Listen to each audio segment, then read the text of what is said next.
Welcome back to another episode of Broadway to Broadway. Wyatt Kopelman here alongside the UT Martin offensive coordinator and associate head coach, Kevin Bannon.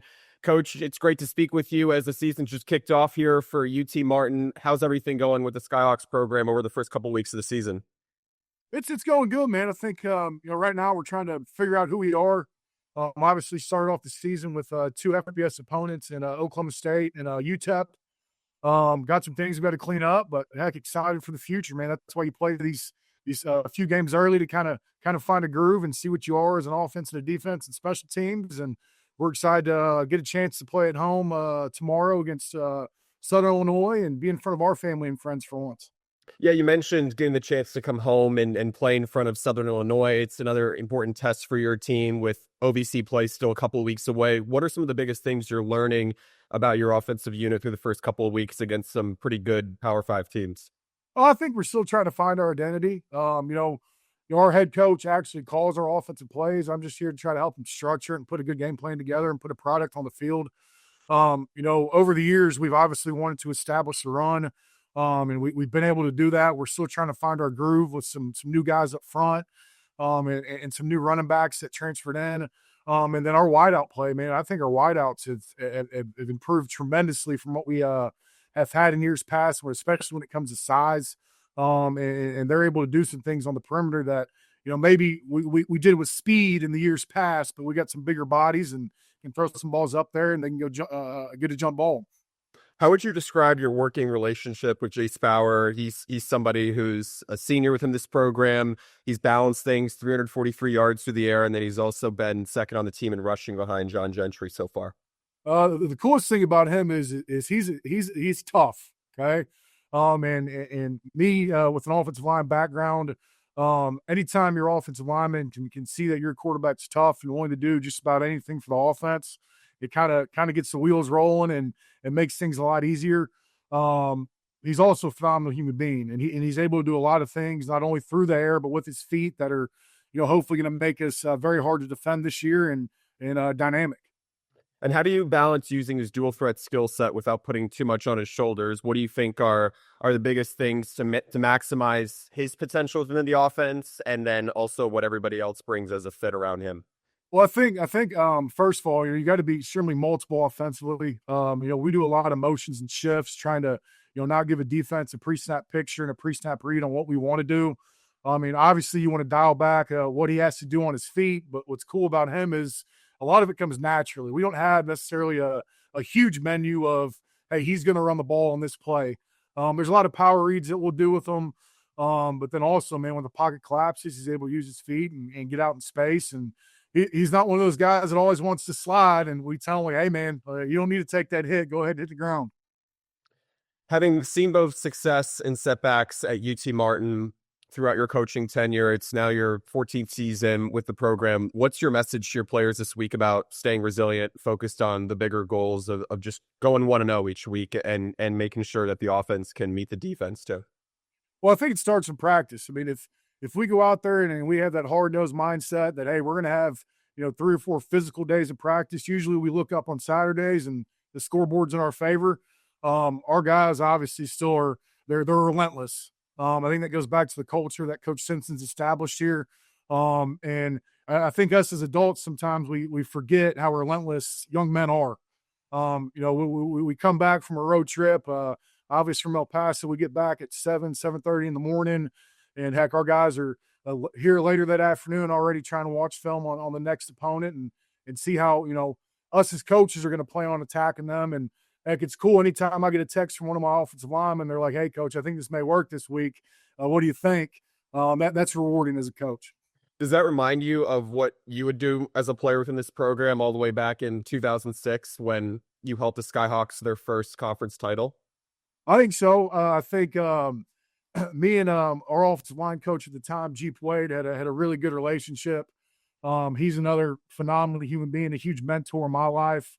It was cool every week looking back at all the different dialogue that we'd have in the meeting room. And, when you coach offensive line, it's a little bit different than the skill guys, because not everybody's body moves the same way. Not everybody is, as flexible as others. And you got to find different ways to get things done, whether it's schematically or fundamentally.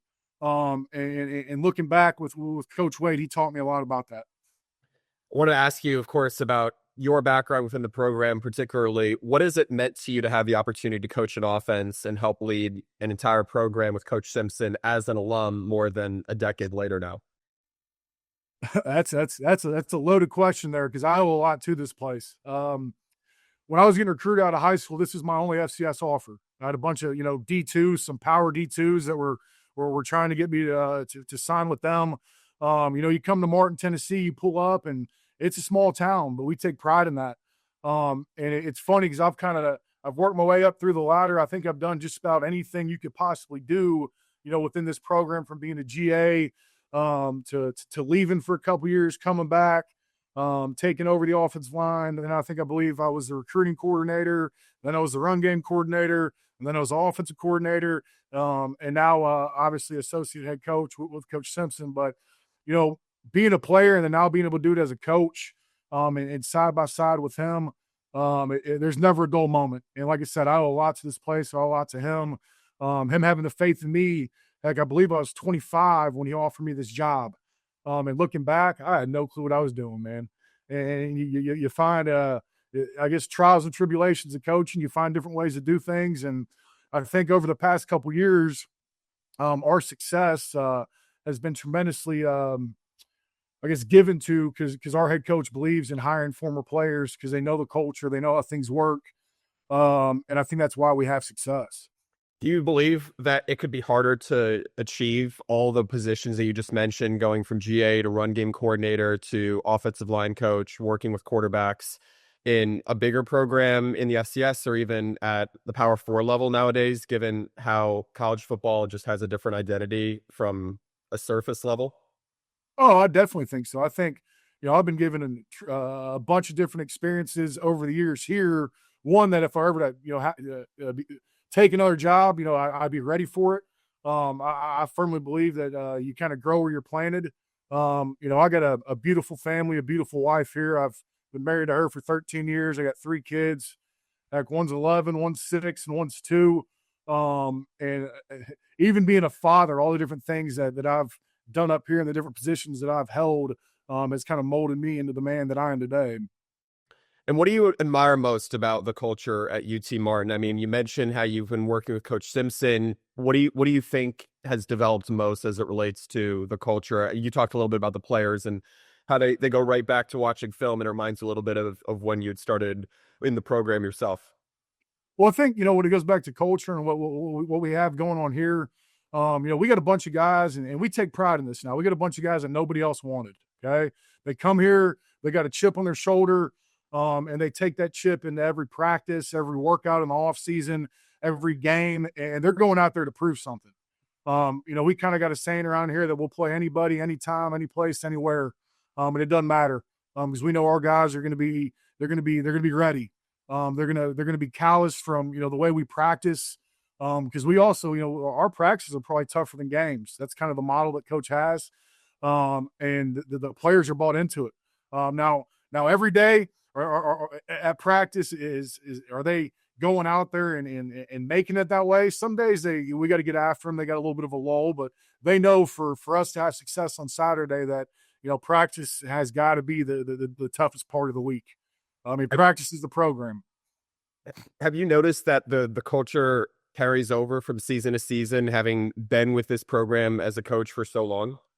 I think so. I think the toughest part right now is obviously the transfer portal because you're rebuilding a roster every offseason. And I think just now the NCAA is voting on moving that to just having one portal, I believe in December or January.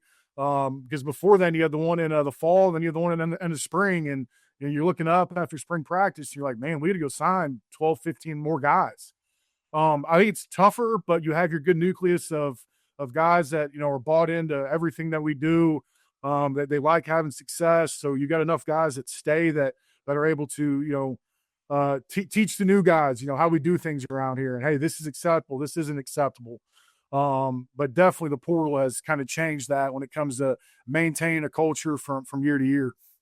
You mentioned how important it is to try and uphold that culture with how the transfer portal redefines or reshapes what college football off seasons involve as it relates to understanding how to move forward with a certain group of players at each position. With the portal reshaping college football, how do you approach making sure new players feel valued and see a clear fit in your program, both on and off the field?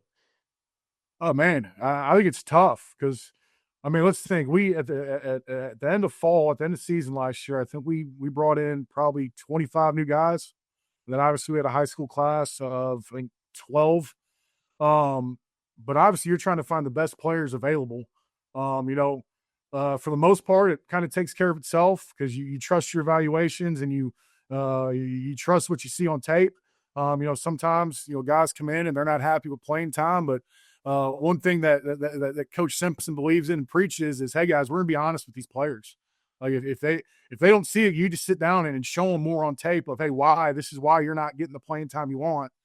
And I think for the most part, the majority of our guys, they see their vision, they see the vision we have for them, the development of them, and I think they understand where they're at, with regards to our program, their place in the depth chart. And we haven't really had many issues when it comes to that. And again, we may be blessed and not having to deal with a bunch of guys knocking on doors and asking this coach, why am I not playing? But I think for the most part, the coaching staff, like, again, we're brutally honest with them. Like, hey man, this ain't cutting it. We need better out of you. We need more out of you. That's why we brought you here. When you hear from players about what they look for, not only from the program, but what they hope to achieve and bring to a program out of, say, their first transfer, their second transfer, do you notice with most players, at least, given that there can be 50, 60 new players for a particular team in college football each year now with the transfer portal's impacts, that they take and apply the feedback effectively and at least in a general sense moving into a season? Yeah, I think so. They do a pretty good job with it. I mean, at the end of the day, everybody wants to make it to the NFL. Okay. And I think as a coach, you got to buy into that from the aspect of, being able to let them try to obtain their dream, and giving them a feasible way to get there. But also, again, be honest with them and open about it and be like, hey man, like that's not the level of play that these scouts are going to come in here and ooh and ah over. Um, I don't know. I think everybody wants to transfer these days because they think the grass is greener. They're not getting the playing time maybe at a university, or they're not agreeing with the coaches. I think for the most part with us, the guys that we're able to get here to transfer come in for the most part to make an immediate impact. And again, I think that goes back to our evaluations and making the right phone calls and talking to the right people to make sure we're right on our end and our decision to sign a student athlete. As you work with Coach Simpson now at a time that seems the most lucrative when it comes to coaching shifts in college football, I mean, Power Four level, it seems like 3, 4 names go back and forth between the NFL and college football. I mean, one name I think of actually is the new defensive coordinator at NC State, DJ Elliott. He just came from the Eagles. He's coached with 13 different college programs, including NC State in his first year this year. How grateful are you for the longevity you've had with Coach Simpson and everything you've been able to do to develop UT Martin into a consistent conference contender? Man, like you said before, I owe that man a lot. Coaching, it's a revolving door. Every coach sooner or later is gonna get kicked to the curb. They're gonna get fired. It's funny because it seems like coaches these days try to stay ahead of that and try to jump from a university to university or to the NFL. Having longevity with coach here, one, obviously we got to win and we got to put a good product on the field. But two, being able that we've done that, I'm able to raise a family. I'm able to go see my kid play football. And again, I'm grateful for him because he stayed at this place for so long. But he's bought into this place. He's bought into the community. Again, this is a tight-knit community. This place will love you if you love it back. And again, this place has been a huge part of my life. Heck, I think I've spent 20 years in some way, shape, or form at UT Martin, going back to even my playing days. And again, I think a lot of it goes back to the community and what Coach Simpson's built here that has led to our success. Is there anything that you feel is most unique about Coach Simpson's system and how he develops players to how he puts together wins each week in conference play and even, a couple matchups non-conference as it relates to getting this team more and more successful each season? I think the coolest thing about Coach is he's real. He's going to tell you like it is, whether you want to hear it or whether you don't. And he's a football junkie now. And I always make fun of him sometimes. I go up front when we do our game plan, and I'm like, all right, what team are we watching this week to try to get some ideas and spark conversation. But he's a junkie now when it comes to that. And I mean, heck, in college football, everyone steals everybody else's plays as long as it fits the defense that you're playing. And he's a huge junkie when it comes to that, and I love it. I think that's led to explosive offensive play, and it has led to our growth and development of putting a good product on the field. When a certain point in a game hits that a drive stalls, offensive line miscommunicates something, fails to block maybe a zone blitz or something, Oh yeah. corner blitz even. How do you kind of get this offensive line from the experience you've had as a player to focus on the next play and make sure that it can continue to block for someone like Jace? Well, we always tell our guys if you have a mess up, man, play the next play. You can't have a lull in the past. The coolest thing now is with the sideline technology, so we can actually watch the tape on the sideline. I can show the guys, hey, this is where we missed it. This should have been our pre-snap key. Because let's be honest, defensive coordinators, defensive line coaches, they all think they're so smart, but at the end of the day, when they're gonna bring a certain pressure or do a certain line movement, there's something that we can catch on film, or there's some type of tell when it comes to that. And we get in our little bunker on the sideline. We kind of take a deep breath, we reset, and all right, guys, we got to go. Okay, you're talking about just one drive. Heck, what if there's two or three drives that stall? Like we got to go. Let's fix it. Let's communicate. We take pride in within our offensive line is we're the team within the team. So we're the workhorses. We got to go. We got to fix things, regardless of just in our room, maybe on the perimeter, and find a way to get some juice and spark everybody so we can have success. Yeah, it seems like it's always criticized and never praised with the team within the team, as you mentioned, Coach. When you look at film with this group, particularly within an offense, and you see there are more areas to improve than to praise or to look to develop on in a positive light, do you draw from moments you experienced during your career with the Skyhawks? Yeah, I think you go back and always look at, all right, this is where we're having a lull, or this is where we're not having a whole lot of success. What have we done in the past to fix it?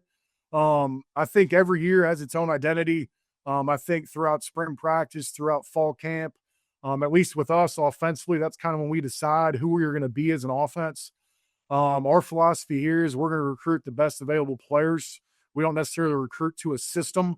Now you'll see, from year to year, we'll do some basic things offensively, but every year we're going to have a certain wrinkle when it comes to play calling, and that's based off our personnel. Whether we're really good at the running back position, we're really good at the quarterback position, or really good on the perimeter. That's all going to get defined through spring ball and fall camp.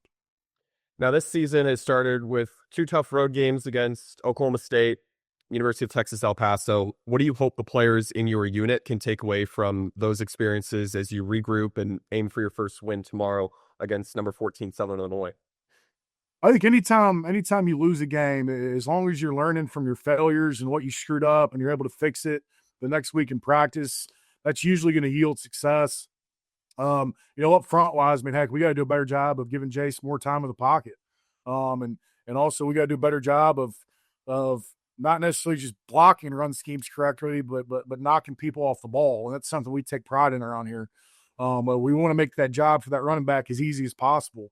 And his job is to make the third level defender miss. Our job is to move the first and second level defender. But I think you always look back over the years to, how'd you fix it in the past? Hey, maybe we need to go a different direction. Maybe we need to, change up the scheme or manipulate the scheme slightly that best fits our players. How much do these two matchups against Oklahoma State and University of Texas El Paso tell you about what this team can move on going forward, but also bring together with all the talent it has, as you mentioned with Jace and the wide receiver core that you mentioned earlier as well. I'm excited. Again, like I said, our guys are relentless. They came back to work on Sunday and have had a pretty good week of practice. I think if they weren't like that, then obviously we'd all be worried. But going into obviously our first FCS matchup, going into conference play, our guys are excited. Again, it's one game at a time, it's one play at a time, it's one quarter at a time. But again, they're relentless. They're ready to rock and roll. Obviously, that fires me up as a coach. It fires up this entire coaching staff. And hey, man, we're ready to give somebody hell. And luckily enough, we're at home this week. Let's talk a little bit more about Southern Illinois while we still have a couple of minutes, Coach. What are some of the biggest things you see from their defense that you think this offense can take advantage of and make a fast start early on? Well, they do a lot of things up front from a defensive perspective. They got a lot of line movements, a lot of games. We're going to have to be able to control that box and pass off those things up front. I think it's extremely sound defense. Our defense coordinator does a phenomenal job. I think at one point he was at North Dakota State in his career, and I guess ran some defenses at New Mexico Highlands. I'm not sure. I know I looked into his bio, but no, they do a great job. I mean, we're gonna have to be on our P's and Q's, and we're gonna have to dial some things up. I'm excited about the plan that we have on paper. We just got to see how it's gonna match up when they hit the turf. Do you think this team thrives more off of man, even if it's press man with two deep, or do you think it's more so zone so far from what you've seen from this unit? A lot of zone, but they're not scared to play man. I think their back end's pretty solid. But we're gonna have to be ready for both. And I think so far, I mean, our game plan is conducive for that. And how much do you emphasize winning quarters, especially finishing drives off strong when you want to get a 2-touchdown lead early against a nationally ranked team at the FCS level? Oh, I mean, you got to take one play, one drive at a time. If you can start fast and maintain some momentum, and heck, you get into the end of the third quarter, you got to win the fourth quarter. And that's kind of been a point of emphasis with our head coach this fall camp. Is that when we got close to the end of every one of our practices, we made a big emphasis of that. We put up the music real loud. We brought the team up and said, all right, guys, looking back in the past, the games that we don't win the fourth quarter are usually games we lose. So, we're going to make this a point of emphasis. We're going to hype up the sideline. We're going to have some juice, and let's go win the fourth. UT Martin takes number 14 Southern Illinois on Saturday at 6 p.m. You can watch it on ESPN Plus or listen on the Skyhawk Radio Network. Coach Bannon, thank you so much for joining me here today on Broadway to Broadway. It's been a pleasure to speak with you. Thank you so much, brother.